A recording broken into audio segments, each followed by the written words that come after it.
Hello అందరికీ. ఈరోజు అందరికీ ఎంతో ఇష్టమైన నిమ్మకాయ పులిహోర ఎలా చేయాలని చూపిస్తున్నాను. చాలా ఈజీగా చేసుకోవచ్చు, చాలా టేస్టీగా ఉంటుంది. గుడిలో ప్రసాదం లాగానే ఉంటుంది. ఫస్ట్ ఒక 3 టేబుల్ స్పూన్ ఆయిల్ పోసుకొని దాంట్లోకి పోపు దినుసులన్నీ వేసుకొని ఫ్రై చేసుకోవాలన్నమాట. ఆ తర్వాత పల్లీలు కూడా వేసుకొని బాగా కొద్దిగా ఫ్రై చేసుకోవాలి. ఆ తర్వాత పచ్చిమిర్చి కూడా వేసుకొని దాన్ని బాగా ఫ్రై అయ్యే వరకు ఫ్రై చేసుకొని ఇలా బాగా ఫ్రై చేసుకోవాలన్నమాట.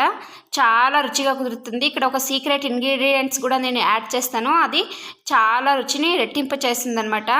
ఇలా బాగా ఫ్రై చేసుకొని దాంట్లోకి ఇప్పుడు ఒక టేబుల్ స్పూన్ చక్కెర వేసుకోవాలన్నమాట. మీకు రుచికి సరిపడా మీరు ఎంత పులిహోర చేస్తారో దానికి సరిపడా కొద్దిగా చక్కెర వేసుకోవాలన్నమాట. ఆ తర్వాత రుచికి సరిపడా ఉప్పు అన్నీ వేసుకొని కొద్దిగా ఫ్రై చేసుకొని పసుపు కూడా వేసేసుకొని కిందకి దించేసుకొని దాంట్లోకి రుచికి సరిపడా పులుపు అంటే నిమ్మకాయ రసాన్ని కూడా వేసేసుకోవాలి. ఆ తర్వాత పచ్చి కొబ్బరి ఒక 2 టేబుల్ స్పూన్ పచ్చి కొబ్బరి వేసుకొని అంతా కలిపేసుకుంటే నిమ్మకాయ పులిహోర రెడీ అవుతుంది. దాన్ని కొద్దిగా ఆరగించిన అన్నంలోకి కలుపుకుంటే నిమ్మకాయ పులిహోర రెడీ అయిపోతుంది అనమాట. చాలా టేస్టీగా ఉంటుంది. గుడిలో ప్రసాదం కంటే చాలా